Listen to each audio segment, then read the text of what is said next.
Leo dawati letu la viwanjani linaangaza zaidi kwenye eneo la ushambuliaji. Depu na Prince Dube Mpumelelo wameonekana kuwa ndio wapo kwenye kinara ama kwenye kilele kile cha orodha ya wafungaji kwenye ligi kuu. Hii imechagizwa na kitu gani? Ya kwanza kwenye hilo ambalo umelizungumzia, umegusa pointi moja ya msingi pia kwenye mwenendo wa ligi kuu kwa kile ambacho kimetokea kwa siku za hivi karibuni. Sawa. Kuhusiana na namba magoli ambavyo yanapatikana kwenye ligi, lakini uwepo pia wa washambuliaji vinara.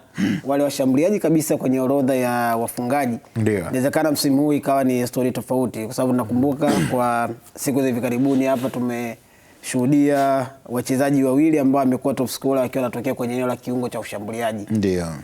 Sio mshambuliaji pase kwamba ni namba 9 ambaye anakaa pale juu ndiye ambaye amefunga magoli mengi zaidi, tofauti na ilivyo kwa msimu huu. Ukiangalia orodha unaona majina ya kina Depu, Prince Dube, Fabrice Ngoi wa Ngoi kutokea Namungo, Paul Peter Kasunda kutokea Suleiman Ali, Dinaldo, ya Edgar, anazungumzia wale maseka. Yani kiachilia mbali viungo wa ushambuliaji. Kwa hiyo ukienda kwa takwimu kwa jinsi ambavyo zinazungumza kwa Depu na Prince Dube, unaweza kanaona ukienda kwenye eneo la tactical analysis, analytical analysis, kwa maana ya kuzungumzia hizi namba, unaweza kuona jinsi gani ambavyo namba zinawabeba kwenye na kwa umezungumzia takwimu, tumpe faida pia mtazamaji kwa kuzionyesha kwa yule ambaye amejaliwa masikio na asikie na yule ambaye amejaliwa macho na aone. Kwenye takwimu tukianza na Prince Dube Mpumelelo, huyu hapa anaonekana hapo. Mechi ambazo amecheza kwenye ligi kuu, amecheza mechi 9, magoli 6. Hizo ndio takwimu za Dube kwenye ligi kuu. Lakini kwenye michuano ya CAF kwa maana ya ligi ya mabingwa Afrika, Dube amecheza mechi 9, amefunga magoli 2. Hizo ndio takwimu za Dube. Baadaye atakuja kumtazama pia Depu. Na Depu ipo pande wa pili pale. Okay, sawa. Tumalizane naye kabisa. Alafu tukija kuchambua tunachambua tu moja kwa moja.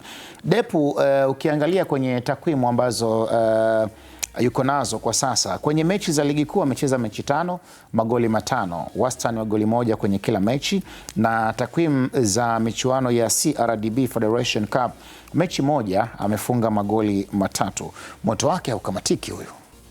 Kwa Depu namba ambazo zidisplay pale ni zile za ligi ya mabingwa ambazo umezitaja hapo kwamba amefunga magoli 2 na kufanya idadi ya magoli kuwa 10. Kama ambavyo mwanzo ulikuwa umetambulisha kwamba ni moja kati ya wachezaji ambao wamefunga magoli mengi zaidi kwa maana ya magoli 10. Achilia mbali assist ambayo alitoa kwenye mechi ya kwanza kama unakumbuka ligi. Hizo ni namba zingine ambazo zinamsupport, lakini kwenye kufunga unaona jinsi ambavyo amekuwa na namba ambazo zimekuwa ni bora. Lakini unaangalia pia magoli ambayo ameyafunga, kuwa na mchezaji ambaye amefunga magoli kwenye mashindano yote ambayo timu imeshiriki. Ni kitu kingine ambacho kinaweza kinakupa credit kwamba una mchezaji bora kwa kiasi gani ambaye anaweza kushindana kwenye mazingira yote. Kwa nini? Kwa sababu kwenye mashindano ukijaribu kuangalia kwenye CRDB Federation Cup unakutana na radha tofauti ya kiushindani kiwanjani, daraja pia tofauti la ushindani kiwanjani, approach tofauti pia kutoka kwa wapinzani na vile ambavyo nyinyi mnaingia kwenye hiyo mechi. Inawezekana kwa sasa tulivyofikia, mechi ambazo zimechezwa kwa CRDB ambazo Depu amefunga magoli 3 ni Yanga ambayo imecheza dhidi ya timu ambayo iko chini yake kidaraja, kwa sababu wao kwenye Premier League na amecheza na timu mbili kutoka kwenye madaraja ya chini. Yeye alifunga mechi ya mwisho dhidi ya Police Tanzania, ni timu ya daraja la chini, lakini unaona jinsi ambavyo alijipambanua kwa kufunga magoli 3 kwenye mechi moja na kumaliza hizo dakika 90. Kwa hiyo ilithibitisha kwamba kwenye kile ambacho anakifanya alifanya kitu ambacho ni bora zaidi. Angalia pia aina magoli ambayo aliyafunga katika njia ambazo ni tofauti kwenye mikimbio tofauti na kile ambacho ilienda kufanya finishing ni vitu pia ambavyo vilikuwa kwa tofauti. Lakini nenda pia kwenye ligi, kile ambacho amekifanya ni sehemu nyingine ambayo unaangalia kwenye ligi unakutana pia na radha nyingine tofauti. Unakutana na timu ambazo sio tena zile ambazo pengine Yanga amekutana nazo kwenye CRDB kwa sasa, kwa maana daraja la huku kwenye ligi kuu ni daraja lingine ambalo linakuwa ni kubwa la kiushindani. Timu pia wakati mwingine zinakuwa na approach ambazo zinakuwa ni ngumu na kali zaidi. Qualities ambazo nakutana nazo kiwanjani kutoka kwa wapinzani zinakuwa pia nazo zimepanda kwa kiasi kikubwa.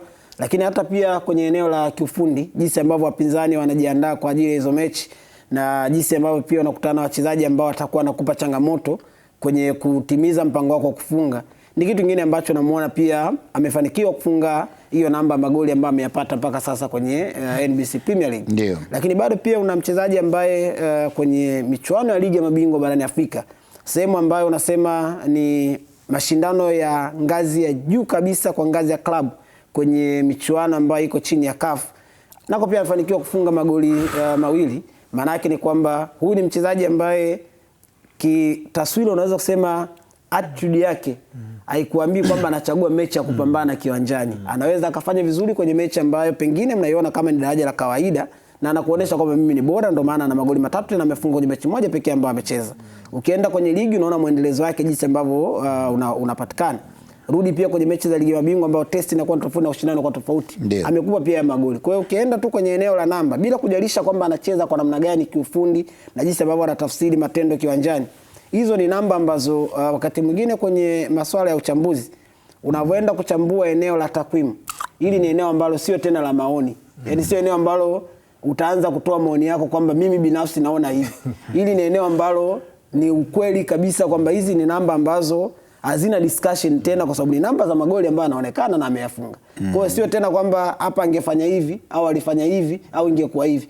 Hapa nge zile zinakuwa zinatoka. Inabakia uhalisia ambao una display pale kwamba haya ni magoli ambayo huyu ameyafunga na ameonekana, haijalishi ilikuwa ni katika hali gani. Kuna chumba kimefunguliwa sasa hivi vitu vinamwagika. Bwana, karibu sana Andrea Kinga Mkono. Umemsikia kocha Michael Hiera akizitaja takwimu za Laurindo Depu, lakini bila kusahau Prince Dube Mpumelelo kwamba wameonekana kuwa tofauti msimu huu na performance yao ambao wamekuwa wakionyesha. Amezungumzia habari ya outstanding performance. Ndo kwa uwezo wao kufunga magoli umeifanya Yanga kuwa ni miongoni mwa timu zilizofunga magoli mengi mpaka sasa kwenye ligi kuu. Kabisa. Unaona, kwa sababu hao watu wawili amekuja Depu kumletea ushindani Dube. Amemhamisha Dube ambaye alikuwa anaonekana kidogo kama analegalega au kusinzia. Na Dube kwa msimu huu nadhani anaanza kutafuta kupambana na rekodi yake ya msimu uliopita. Amefunga magoli 6 kwenye ligi. Kwa hiyo nadhani msimu uliopita alifunga magoli 13. Kwa hiyo nadhani anapambana kwanza kuitafuta ile rekodi yake ya msimu uliopita, kama ndio rekodi yake kubwa zaidi ya kufunga magoli 13. Kwa hiyo nadhani anatafuta kwenda kuifikia hiyo rekodi na kutengeneza rekodi mpya katika msimu wa ligi kuu. Lakini kwenye mashindano ya kimataifa kwa sababu ameshatolewa, basi atakuwa anabaki na hizo zake mbili. Lakini bado kwenye kombe la shirikisho la CRDB hajafunga goli. Kwa hiyo inamuonyesha hiyo ndio tofauti yake na mwenzake Depu. Unaona, lakini Dube ni mshambuliaji ambaye tangu ametua Tanzania akiwa na Azam, misimu yake aliocheza Azam alifunga jumla magoli 33. Umeona, na anakuja Yanga msimu uliopita alifunga goli 13. Unaona, kwa hiyo ni mchezaji ambaye anaonekana kwamba ana kitu, japokuwa kuna wakati ile kuumia kwake kunamfanya anaondoka kwenye mchezo na anakuwa na matatizo, na wanayanga tangu wamempokea wamekuwa na moyo naye na imani naye, na yeye kidogo sasa anaanza kuonyesha zile, analipa fadhila kwamba mimi ni mtu ambaye nyinyi mnavyoniamini. Watu walimuombea, kila kitu wamemfanyia Dube ili arudi kwenye mstari wake wa kufunga, sababu anaamini akiwa katika ubora wake Yanga ubingwa kwao itakuwa sio jambo la kuzungumza, kwa sababu anaweza kufunga magoli. Hivi aliingia kwenye maombi ya wananchi Dube. Aliingia kwenye maombi ya wananchi. Na kuna wakati nilimwona ameondoa na nywele zake kabisa, yani yote katika kujitafuta, na ameanza kujipata kidogo kidogo. Na ujio wa Depu ndio umekuja kumchangamsha. Na kocha Pedro ameweza kujua namna kuwatumia wachezaji wawili. Sababu wakati mwingine anawatumia watu wawili pamoja. Kwa hiyo inaongezea Yanga nafasi kwenye kutengeneza kuwa na watu wawili ambao wanaweza kufunga. Kwa hiyo hichi ndio kikubwa ambacho naona kimekuwa msaada kwa Dube kurudisha katika ubora wake. Lakini kwa Depu yeye ameanza kujionyesha kama mimi kweli ni mchezaji ambaye mmenichukua kwenye dirisha hili dogo na nataka niwape kitu. Na kweli amewapa wananchi kitu. Amefunga goli hizo zinazoonekana goli 10 mpaka sasa hizi. Kwenye ligi kuu goli 5. Ni mshambuliaji ambaye anaweza kufunga kwa kichwa, anaweza kufunga kwa mguu. Na kumeonekana kumeanza kuwa na muunganiko mzuri kati yake na Mudathir Yahya Bas. Ukiangalia aina ya magoli ambayo amefunga kwenye mechi dhidi ya Polisi Tanzania, performance wise ambayo alionyesha Mudathir, angalia kwenye tukio hili kama ambavyo inaonekana hapo. Na silaha kubwa ya Yanga katika msimu huu, watengeneza magoli wao ni wakubwa wawili, ni Duke Abuya pamoja na Mudathir Yahya. Ni wamekuwa ni watengeneza magoli makubwa mengi sana ya Yanga yameanzia kwenye miguu yao. Kwa hiyo unaona ni wachezaji ambao wanatokea hapa chini, wanaweza kutengeneza nafasi kwa wale washambuliaji, na wale washambuliaji na wenyewe wanawajua viungo wao. kwamba wakishakuwa na mpira wao wanaanza kuonyesha kwenye nafasi, na mipira ikipigwa kwenye nafasi unaona wanaingia wanafunga. Kwa hiyo nadhani ni combination ambayo mwalimu ameitengeneza na imeanza kukaa vizuri, na hii ndio itakuwa mitihani kwa mabeki wa timu pinzani, kwa sababu hao watu kila mmoja anaweza kufunga. Pamoja na hao viungo wanaweza kufunga, lakini hao watu wawili wana kasi nzuri ya ufungaji na inawapa nafasi kuendelea kuwa na kuingia katika ile orodha ya ushindani ya kuwania mfungaji bora, ambayo mpaka sasa hizi kwenye ligi kuu anayeongoza ni Fabrice Wangoi. Kwa hiyo na wenyewe wanapambana. Wangoi ana goli 8, au ana goli 6 Dube, na ana goli 5 Depo. Kwa hiyo unaona ni kuna ushindani mkubwa katika kuwania ufungaji bora. Kwa hiyo naona msimu huu Yanga wana nafasi ya kuendelea kuwa na idadi kubwa ya magoli kwenye kufunga kwenye ligi kuu. Bwana Harun Mandanda tulikuwa tunamtazama hapa. Alichezea 4 safi akatolewa nje. Mwenzake akaja akachezea 3 akapewa na hela na mashabiki wa Yanga. Kwa hiyo ikawa mambo bulbul. Yaani kufungwa akafungwa. Wakakoga hela za wananchi. Wakamtunza. Kwa sababu alipunguza idadi ya goli kidogo. Kwa hiyo nadhani kwa Yanga hii ni faida kuona washambuliaji namna, kitu ambacho na kiwaangalia na wapinzani wao Simba ndio wanachokikosa. Yaani ingekana Simba wangeweza kuwa vizuri zaidi kama wangekuwa na washambuliaji ambao wanafunga magoli mengi. Kama Jonathan Soa angekuwa kwenye ubora wake na hizi mambo yake ya kinizamu ingekuwa hapo, angekuwa uwanjani. Mwalimu alishafunga goli 4, ina maana Soa alikuwa amefunga magoli 3. Kama wangekuwa na muendelezo huu wa kufunga, ina maana leo tungeona Simba sio kufunga goli 18 tu walizofunga mpaka sasa hizo, wangekuwa wamefunga goli nyingi zaidi ya hizo, ambayo ingewasaidia Simba kuendelea kuwa nafasi ya pili, sio nafasi walikuwa sasa. Umeona? Kwa hiyo nadhani hii ndio changamoto ambayo Simba wanayo. Hawa wana faida ya watu wawili ambao wako pale mbele na kazi yao wanaifanya. Simba inatengeneza nafasi nyingi, lakini hawana watu wa kumalizia hizo nafasi. Ndio changamoto kubwa inayokuwa. Bana, huyo ni Andrea Kinga Mkono akimaliza hivyo, lakini bado tunaimulika timu ya wananchi Young Africans kutokea mitaa ya Twiga na Jangwani, Dar es Salaam, Tanzania. Katika hatua nyingine, kikosi cha maafando jeshi la magereza Tanzania Prisons kimetangaza mchezo wake wa ligi kuu NBC Tanzania Bara kati yao na wananchi Young Africans sasa kupigwa uwanja wa Al Hassan Mwinyi Tabora kesho kutwa Alhamisi, baada ya uwanja wao wa nyumbani ya Kumbukumbu ya Sokoine kufungiwa na bodi ya ligi pamoja na shirikisho la mpira wa miguu nchini Tanzania TFF. Awali uwanja wa Sokoine ulifungiwa na Tanzania Prisons wakalazimika kucheza mchezo wao dhidi ya Simba Sports Club kwenye uwanja wa Jamhuri pale mkoani Dodoma kabla ya uwanja huo kufungiwa tena. Lakini hata hivyo, baada ya kucheza mechi moja tu ya ligi kuu dhidi ya matajiri wa jiji la Dar es Salaam, timu ya Azam FC, uwanja huo umerudishwa tena korokoroni na kufanya timu hiyo ya jeshi la magereza Tanzania kutafuta malisho mapya, ambapo sasa itautumia uwanja wa Al Hassan Mwinyi Tabora kuwakabili mabingwa watetezi wa ligi kuu ya NBC Tanzania Bara, wananchi Young Africans. Michael, uwanja wa Kumbukumbu ya Sokoine umefungiwa na wewe licha kwamba umezaliwa na kukulia Songea, lakini Mbeya ni eneo ambalo pia umetamba pale. Kidogo ni umetamba pale. Kucheza kwenye ile uwanja. Na ukitaka kujua kwamba kweli umetamba pale, kutana na Adi Jisang Steven Kalinjila. Ule Michael Hiera anasema unamuona ule Michael Hiera angalau sasa ndo amenenepa. Adi Kalinjila ndo anasema unavyomuona Michael Hiera angalau sasa ndo amenenepa. Ungemkuta Mbeya kipindi hicho. Bana, uwanja wa Sokoine umefungiwa na Tanzania Prisons imechagua uwanja wa Al Hassan Mwinyi Tabora kwa ndio uwanja wao nyumbani. Hassan lakini amesema amecheza, hebu tupe experience ya ule uwanja. Amecheza hapa amesema amecheza. Hebu tupe experience yako. Sasa wakati uwanja unajua unapitia vipindi ambavyo ni tofauti. Kuna kipindi ambacho mvua zikiwa zinanyesha unakuwa kwenye hali tofauti na kipindi ambacho mvua zinakuwa hazijanyesha. Uwanja huu ukienda kucheza wakati ambao mvua hazijenyesha kama ambao sasa hivi zinanyesha mfululizo hivi. Ni tofauti na ukienda kucheza hapa majira ya mwezi wa 6 wa 7 pale wakati ambao mvua zimepungua, unapata tu ile vumbi la Mbeya, lakini uwanja unabakia kwenye ukavu wake. Na nyasi zinaweza zikakusupport kufanya vitu vingi kwenye kucheza, hasa zikikutana na huduma ya maji tu ambayo mara nyingi huwa inapatikana kwenye ule uwanja. Kinachowatesa sasa hivi ni hali ya mvua ambayo inanyesha kwa mfululizo wake. Na matumizi pia uwanja wakati mwingine yanatumika, uwanja unatumika, unakuta na matumizi yake yanazidi kuliko vile ambavyo mnaweza ku maintain, kwa sababu wakati mwingine pia ku-maintain uwanja wa nyasi za asili ni kazi ngumu, tofauti na vile ambavyo ukiwa na uwanja wenye nyasi za bandia inakuwa ni rahisi ku-maintain. Lakini kwenye nyasi za asili kama hivi na hali ya hewa ambavyo inawakumba, unatakiwa kuwa na miundombinu sahihi ambayo zile wanasema drainage system za kufanya maji yasikae sana uwanjani, kuyatoa maji kutoka kwenye eneo la kuchezea.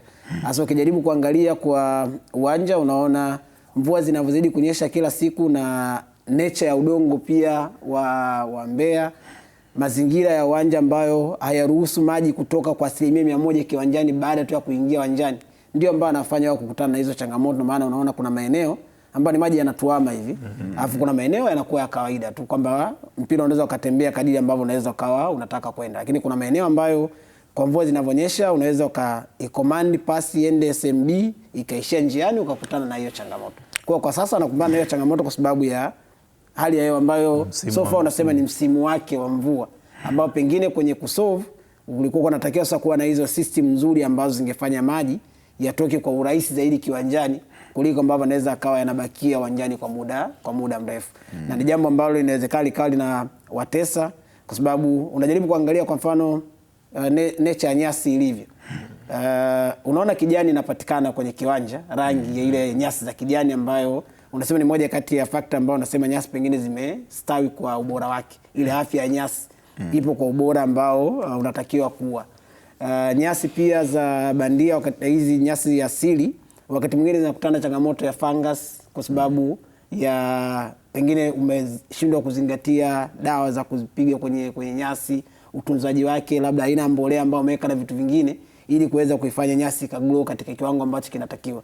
Kwa wao wanachokutana nacho nafikiri kwa sasa ni hali tu ya hewa ambayo hata ukifanya vitu vingi unakuta bado maji yanatuama kiasi ambacho kuyatoa inaweza ikawa ni changamoto. Ndio maana unakuta na hizi changamoto ambazo zinatokea. Ndio maana mechi nyingi ambazo tunaona zinachezwa na uwanja unafungiwa ni zile ambazo mvua imetoka kunyesha, then next unakuta watu wameshindwa kufanya vile. Lakini unakubaliana na bodi ya ligi kwamba uwanja wa Sokoine ni mbovu? Ya, kwa kile ambacho kilitokea kwenye mechi ya mwisho ambayo Tanzania Prisons ilicheza dhidi ya Azam FC, hata kwa sisi tu ambao tulikuwa na iangalia mechi kupitia television, ulikuwa unaona jinsi ambavyo wachezaji walikuwa na struggle.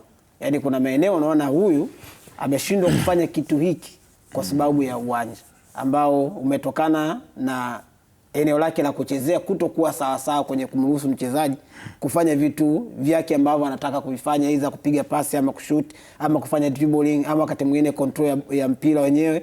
Inaweza ikawa ni changamoto kutokana na hali ya kimazingira ya uwanja kwa jinsi ambavyo ilikuwa. Kwa hiyo kwa sababu hiyo ndio kwenye sheria ya mpira miguu ni sheria namba 1 ambayo ukishindwa kuitekeleza sheria namba 1 maana yake kuzifuata hizo 16 inaweza ikawa ni heka. Kwa lazima uanzie hapo kwenye sheria namba 1 ya mpira kwamba uwanja kwa maana eneo la kuchezea iko sawa sawa, ili kwenye utekelezaji hizi sheria zingine kuanzia namba 2 mpaka 17 uende sawa sawa kwa sababu ya sheria namba 1. Kwa vile ni fikra na hisia mseto, ngoja tuisikie tathmini na uchambuzi wake Andrea Kingamkono. Andrea Kingamkono bana, kuna taarifa ambayo imetoka kwa Tanzania Prisons wenyewe ikianza taarifa kwa umma. Kuanzia sasa tutakuwa tunautumia uwanja wa Ali Hassan Mwinyi Tabora. Hii hapa kama ambavyo inaonekana hapo, tunapenda kutaarifu umma na wapenzi wa timu ya Tanzania Prisons kuwa baada ya uwanja wa kumbukumbu ya Sokoine kufungiwa na shirikisho la mpira wa miguu TFF kupisha ukarabati, anasema kumefanyika mabadiliko ya uwanja. Hivyo kwa mchezo namba 30 wa tarehe 12 March 2026 kati ya Tanzania Prisons na Young Africans pamoja na michezo mingine ya ligi kuu ya NBC inayoendelea itafanyika katika uwanja wa Ali Hassan Mwinyi Tabora kama uwanja wa nyumbani wa timu. Tunaomba radhi kwa mashabiki na wapenzi wa timu ya Tanzania Prisons kwa usumbufu wowote utakaopata kutokana na mabadiliko haya. Imetolewa na afisa mtendaji mkuu wa club Adam Kifukwe. Ilikuwa tarehe 9 ambayo ni jana hii. Unajua nimeiona taarifa na uwanja huu wanaokwenda na wenyewe umefunguliwa siku ambao uwanja ulifunguliwa wa Sokoine, ndio siku ambao uwanja wa Al-Hassan ulifungiwa, ulikuwa na wenyewe umefunguliwa. Lakini ni jambo zuri, wamechagua sehemu sahihi ambao wao wanadhani kwamba itawasaidia. Watakwenda mechi zao kucheza Tabora, ni mbali kutoka nyumbani kwao, wanabidi na wenyewe wasafiri na wapinzani wao nao watabidi wasafiri kuwafuata kule. Kwa hiyo ni mechi itakuwa kwenye uwanja huru. Japokuwa Yanga kokote atapokuwa yeye anakuwa kama yuko nyumbani. Mashabiki wengi zaidi. Kwa sababu atakuwa na mashabiki. Tabora ni sehemu ambayo Yanga vile na mashabiki. Japokuwa Simba na mashabiki zaidi Tabora kuliko Yanga, lakini Yanga na mashabiki vile vile. Kwa hiyo naona mechi bado iko pale pale. Yaani kwa Prison na Yanga popote utakapokwenda, hata kama ukienda kucheza baharini, basi kama wavuvi wengi wakawa.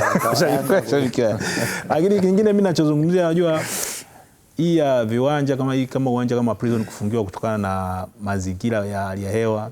Unajua siku hizi sijui labda ndo maendeleo, lakini tumeufanya mpira umekuwa kama vile watu wamekuwa kama matoi, unajua. Unajua yani watu wanataka kila kitu kiwe kimenyoka sana, yani ambavyo kwa dunia yetu bado sana, unajua. Kwa sababu unaweza kulalamikia bwana uwanja si mvua imenyesha, lakini watu kwa naona mpira watu wanacheza, watu wanatoka hapo, watu wameloa tope mwili mzima, yani jezi haijulikani kama jezi nyeupe. Hiyo zamani sasa. Ndio mpira unapochezwa, umeona na watu wako wanacheza, unajua. Kuna mechi moja ya Simba na Ismailia hapo watu walimsifu sana Sheani. Uwanja wa Uhuru ulikuwa mvua imenyesha. Japokuwa ile mechi baadaye ilisimama kutokana na maji yalikuwa mengi sana, lakini sehemu kubwa ya mchezo ulikuwa umechezwa dakika za mwisho, ndo mvua ilivyozidi wakashindwa kuendelea kwa sababu mpira ukawa udundi. Lakini watu walicheza mpira, unaona? Yaani haikuwa sababu, yani unamzungumza Sheikh Rashid. Yes. Unaona? Kwa hiyo wakati mwingine tunaufanya mpira wetu kuwa kiwango cha juu sana, ni jambo zuri, lakini bado hatujajiandaa, unajua? Hatujajiandaa na mazingira hayo. Ndio matokeo kila siku tutafungia viwanja sana. Kwa sababu kuna mazingira ambayo tunatafuta ambayo sisi bado hatujafikia kwa sababu ya hali zetu, wamiliki wa viwanja wenyewe. Jana tulizungumza kwa upana sana hili swala. Yaani wamiliki wa viwanja hawajavitengeneza viwanja katika minajili hiyo. Yaani kwa sasa hivi anatakiwa iwekwe hizo system za maji za kutoa maji viwanjani.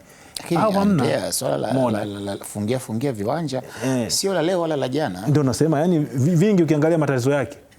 Jana tulizungumza kwamba tunaangalia matatizo ambayo yanajirudia. Alafu kuna viwanja ambavyo vimekuwa sasa hivi imekuwa ni sehemu ya kawaida, viwanja hivyo kufungiwa, yani imekuwa ni maisha ya kawaida kusikia uwanja huu umefungiwa, uwanja wa Hassan Mwinyi kufungiwa, yani ni sehemu za kawaida. Je, hao wanaokwenda kukagua vile viwanja wanaangalia na msimu huu jamani mnataka uwanja utumike, kuna hiki na hiki na hiki, mmefanya paka TRA na kwenye ile ripoti yao wanasema baada ya kukidhi vigezo vilivyowekwa na shirikisho la mpira wa miguu ambao viweke wazi, wanavijua wao wanaufungua. Kwa hiyo unakuta kwamba wakati mwingine paka unaweza kutumia lugha sio njema sana. Hoja yako ya msingi ni kuona kwamba hata hawa ambao wanakwenda kukagua viwanja hawatimizi wajibu wao.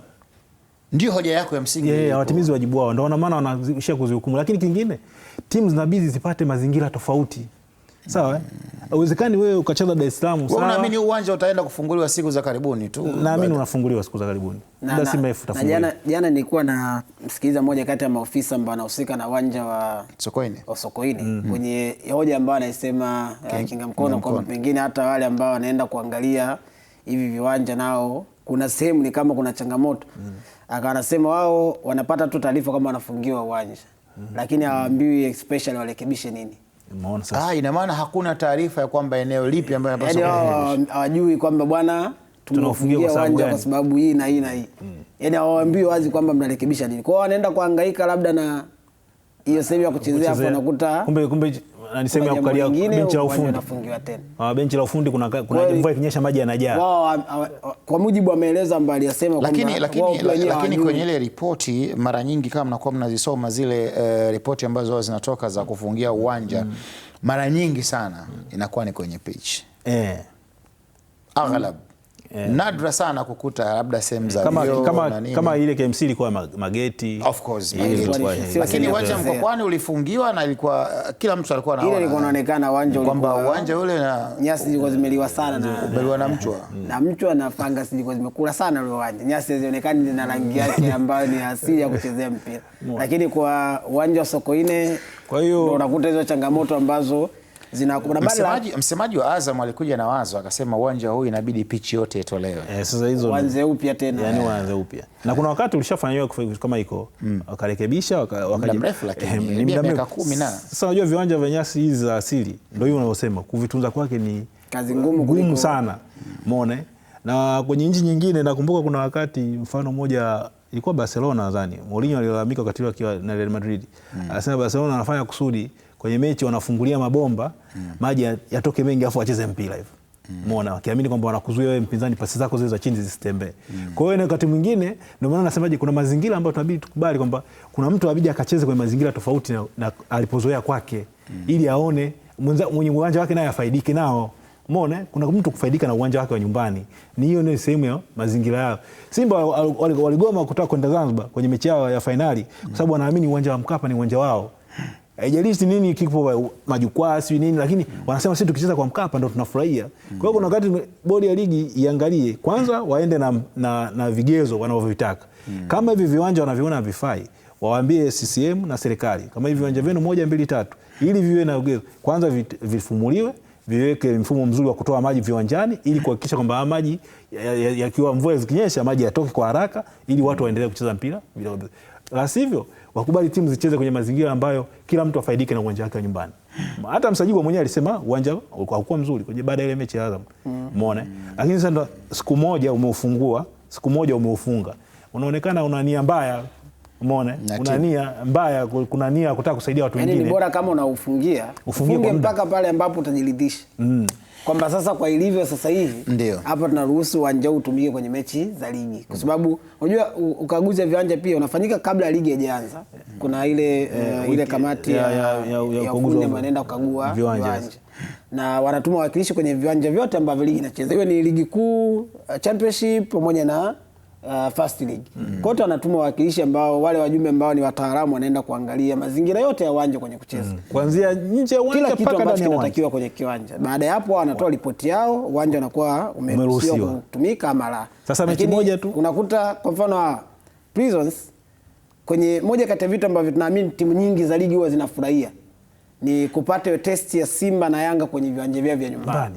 Yaani hamna kitu chochote kingine ambacho timu iko Mbeya ikawa inafurahia kuitoa mechi yao hii kama hii dhidi ya Simba au Yanga ndo akaipeleka sehemu nyingine afu hapo anarudi kucheza dhidi ya Fountain Gate. Hakuna kitu ambacho timu inafurahia hali ya namna hiyo. Wanatamani hao wakubwa nao waje hapa wakutane nao hapa afu wamalize. Bali Prisons msimu huu hawatapata nafasi ya kucheza dhidi ya Simba, wameshaikosa kwa sababu mechi yao ndio ile walicheza Dodoma. Hii ni mechi nyingine ya pili. Wanaikosa dhidi ya Young Africans. Wakiwa nyumbani, uwanja wao wako nyumbani. Hawatacheza tena nyumbani. Maana yake msimu umeisha hivyo. Tanzania Prisons haitafaidi kucheza nyumbani dhidi ya Yanga na Simba. Mashabiki wakafurahi labda kuona hizi top team. Na imefaidi kucheza na Azam. Imefaidi kucheza na Azam, wamepata sare, wenyewe wameona fresh, maisha yanaendelea. Kwa hiyo waoni tena kama kuna nafasi ya kucheza dhidi ya top team kwenye uwanja wa nyumbani. Kama ambavyo ilikuwa Tabora United msimu uliopita kama nakumbuka. Mashabiki wapo Tabora anasema sisi bwana natamani Yanga aje acheze huku. Yanga mechi yao kaenda kucheza na Tabora Dodoma. Wale mashabiki kule wanasema sisi hatujaona timu yetu ikija kucheza, ndio kinachowakuta Tanzania Prisons. Sasa kama mnawafungia waje basi ufungieni miaka 3. Kuna kitu kidogo hapa Michael umekigusia, lakini ukiangalia kinadharia unagundua kabisa kuna kitu hakiko sawa. Mathalan tuliwaona Tanzania Prisons mechi yao dhidi ya Simba Sports walicheza uwanja wa Dodoma. Na nafikiri kutoka Mbeya kwenda Dodoma umbali kuna urahisi. Hakuna urahisi, kuna kilomita za kutosha. Kukatiza. Ukitoka Mbeya kwenda Tabora unapitia kule Chunya. Shortcut. Na hii hali ya hewa ilivyo sasa hivi. Yaani hii hali ya ukapita Chunya sasa hivi na hali ya hewa hivi. Akaenda barabara unaijua vizuri. Unajua njia ngumu. Sasa kama hiyo kuna barabara zinatengenezwa Dodoma, unazogopa zile kona za pale juu Chunya kudondokea chini. Ile njia ile nikikuelezea habari zake nzito. Hata shalala njiani ile njia. Yaani anyway mimi nafikiria kama Dodoma karibu zaidi, yani kwa mazingira ya sasa hivi. Anaweza kaona kwa nini nawapa urahisi hao wenzangu. Wakati mwingine yeye ndo anatabika, anakuja na basi paka pale, wenzake anachukua ndege wanafika pale anacheza wakiwa wako fit. Basi twende wote mbali tukaonyeshane huko tukiwa polini huko. Umeona? Na nyinyi msipate mazingira mazuri ya mechi zenu kucheza mkiwa hamjachoka. Kwa hiyo anakupeleka mbali na wewe makusudi twende tukacheze. Sasa baada hapo uwanja utafungiwa Tabora, tusubiri tuone. Kwa sababu wamechagua mechi zao zilizobakia watacheza hapa mpaka huko utakapokuwa shwari na ni mara nyingi uwanja umefungiwa. Lakini mimi nilikuwa nafikiri wazo la uwanja kung'olewa nyasi kabisa lilikuwa zuri sana. Ni wazo jema. Yaani uwanja wa Kumbukumbu ya Sokoine utolewe tu nyasi zote, kwa sababu watafungia tena, watakuja watafungua tena. Sababu uwanja sasa hivi unafungiwa nafikiri mara ya tatu. Sababu walifungia kipindi kile, unakumbuka Mbeya City baada ya mechi yao ya Yanga tu. Mbeya City na Yanga. Mechi yao ilipoisha wakafungia uwanja. Hiyo ilikuwa Mbeya hiyo. Ulikuwa Mbeya ile mechi. Ile mechi wakafungia. Na ile wakasema ikauza Diara. Na ile issue ilikuwa nini? Nyasi zilikuwa zimekauka sana. Uwanja kuna sehemu ulionekana kwa mkavu sana, vipala viko vingi. Umeona? Wakaonekana kuna changamoto. Mvua zimenyesha, uwanja umeota nyasi, sasa uwanja unatope sana. Tutafuata wachezaji mpira. Basi uwanja tu utoe tu kama bwana Sokoine sasa hivi. Sio sehemu au utatumia kwenye mechi za ligi nyingine. Kuna wakati fulani walienda Sumbawanga. Walienda uwanja wa Nelson Mandela. Ule uwanja mzuri, mimi naupenda sana ule uwanja. Pichi yake nzuri. Pichi yake nzuri sana. Lakini kwa Prison kwenda Sumbawanga kwa karibu. Viwanja vingi ambavyo vipo kwenye ule ukanda wanapata matokeo mazuri. Alafu viwanja vingi ambavyo vipo kwenye ule ukanda wao kwa sasa, kwa mfano uwanja wa Samora, kuna ule wa Chunya, huo Nelson Mandela, Majimaji labda kwa karibu kule, Amani, Makambako, sio viwanja ambavyo sasa hivi vipo kwenye haja ya kucheza. Unapoweka hivi yani kama vile kanda fulani hapo si hapo. Kwa ukitoka hapa ni lazima, ndio maana umeona mechi yao wamepeleka mbali, kwa sababu kule kwenye maeneo sababu hata Usamora na yenyewe tumeuzungumza juzi hapa, mechi kulikuwa kuna mechi ya wanawake Tanzania hapa. Kila siku naona anahangaika kuzima. Umefungiwa? Hamna uwanja pale kaka. Useme hivyo. Mimi nakwambia sasa uwanja unaonekana ule hamna uwanja pale. Ule uwanja nao labda uwanja mmotaji wa Chunya ambao wenyewe una nyasi. Umeona Chunya kwa nature yao. Yaani mazingira ya Chunya yale. Maeneo mengi yana michanga kama zile kokoto zile. Sio michanga zile changarawe. Maeneo mengi yako hivyo. Kwa hiyo ukisema Chunya labda uanze kutengeneza uwanja wa nyasi asili, ukapata changamoto sana. Utahenya sana kwa sababu mazingira yake sio mazuri. Mara mwisho nakumbuka nilienda Chunya tulicheza mechi, tumerudi viatu vyote, kila mtu viatu vyake meno yameisha. Yaani siku moja tu meno yameisha kwenye nyasi ambazo kwenye sema tuko tunacheza. Alafu tumemaliza, watu wanasema huku ndo uwanja mzuri kuliko viwanja vingine vyote ambavyo tumecheza hapa. Lakini sasa hivi angalau kuna ule uwanja ambao umewekwa Ken Gold wa nyasi za bandia ambao unaona unatumika na timu kadhaa. Labda kingine iko ndo wamiliki ambao ni CCM kwa uwanja wa Sokoine CCM. Wanabidi waangalie moja, kama inaonekana nyasi za asili zinasumbua kuzitunza na uwanja ili uendelee kutumika, basi wang'oe waweke nyasi za bandia, kwa sababu nyasi za bandia siku zinapatikana kwa wingi. Hata bei yake sio ya kutisha sana. Kwa taasisi kama CCM inaweza kuweka uwanja kwa una viwango vinavyostahili, mechi zikachezwa Mbeya, kwa sababu Mbeya ni jiji kubwa sana. Kukosekana mechi nadhani hiyo ni changamoto. Sasa kutakuwa kuna mechi ya ligi kuu Mbeya. Afu timu wanazo yani sema mbona timu mbili ndo hamna uwanja. Bana, sawa, tuondoke hapo moja kwa moja tuangazie taarifa nyingine ambazo bado zinagonga vichwa mbalimbali vya habari za michezo, tukiwa bado tunaamulika kwenye soka letu. Kikosi cha wakulima wa Alizeti, timu ya Singida Black Stars, kimeendelea kujifua kuelekea kwenye mechi ya ligi kuu NBC Tanzania Bara kesho jioni dhidi ya mfalme wa nyika na mnyama mkali wa mwituni Simba, mchezo ambao utapigwa kwenye uwanja wa Mwigulu Airtel Complex unaopatikana Mtipa pale mkoani Singida. Mechi baina ya timu mbili hizo huwa na ushindani mkubwa sana siku zote, hivyo inatarajiwa kuwa na msisimko wa aina yake. Pia inatarajiwa kuwa ni mechi ngumu sana. Kikosi cha Simba kiliondoka jijini Dar es Salaam jana na kuweka kambi ya muda mfupi pale jijini Dodoma kujiandaa na mchezo huo. Ofisa habari wa kikosi cha Singida Black Stars Hussein Masanza anacho cha kutuambia kuelekea kwenye mchezo huo. Black Stars tupo kwenye maandalizi, tunaendelea kujiandaa na mchezo wetu unaofuata ambao tutacheza tarehe 11. Ni mechi ya ligi kuu dhidi ya Simba Sports Club ambao tutacheza katika uwanja wetu wa nyumbani Airtel Stadium. Na maandalizi haya yanaendelea baada ya kutoka kucheza mchezo wetu mwingine wa kombe la shirikisho CRDB hapo jana, ambapo tulifanikiwa kupata ushindi wa goli 3-1 dhidi ya Songea United na pia kufanikiwa kufuzu kuingia hatua ya 16 bora kwenye mashindano haya.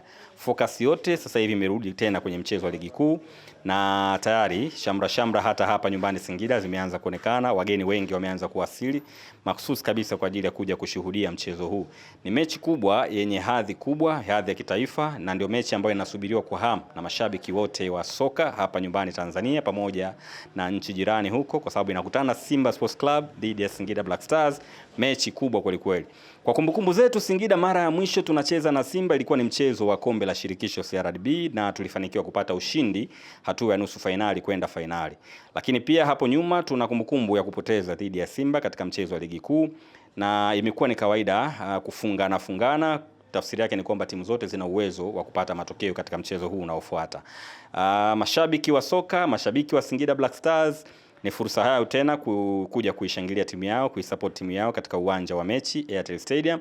Niwahimiza kuendelea kununua tiketi kwa wingi tuweze kwenda kuujaza uwanja wetu wa nyumbani. Lakini tunajua, na niwaambie tu mashabiki, tunafahamu aina mpinzani ambaye tunakutana naye ameimarika sasa hivi. Simba sasa hivi ukitazama namna ambavyo wanacheza kwa ukilinganisha na kipindi cha nyuma, si Simba ile tena. Kwa hiyo tunajua uimara wao utakuja kuleta challenge kwenye mechi hii, watakuja wakiwa wako vizuri zaidi na wakifahamu wanakuja kucheza mechi kubwa kiasi gani. Kwa hiyo wamejipanga, na wao pia tunaamini wamejipanga hivyo. Tukitazama pale sasa hivi wana Jonathan Soa, wana Nixon Kibabage, wana Clatous Chota Chama. Hawa ni wachezaji wakubwa na wameshapita Singida Black Stars, tunafahamu ubora wao, na sasa wapo kwa mpinzani wetu. Sasa wanakuja Singida si tena kama wenzetu, ni kama wapinzani wetu.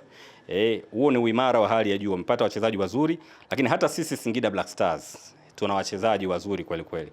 Kwa hiyo itakuwa ni mechi ambayo itashindanisha viwango kwa maana ya ubora wa timu zote mbili, lakini pia ubora wa benchi letu la ufundi na ubora wa viongozi kwa ujumla.